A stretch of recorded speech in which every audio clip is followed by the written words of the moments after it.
পড়েছেন রাজনীতির মাঠে আবারও, এবং ভোট আসছে 26-এর টার্গেট, আর তাই অনুব্রত মণ্ডল মাঠে নেমে পড়েছেন।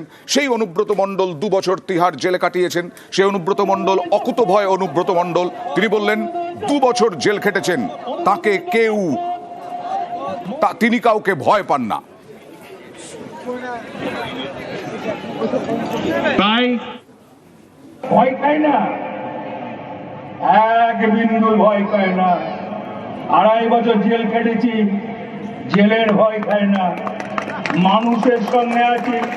এই দেশের পর ওরা এনআরসি করবে, সেই এনআরসি একমাত্র আটকাবে, তার নাম মমতা ব্যানার্জি আর অভিষেক ব্যানার্জি।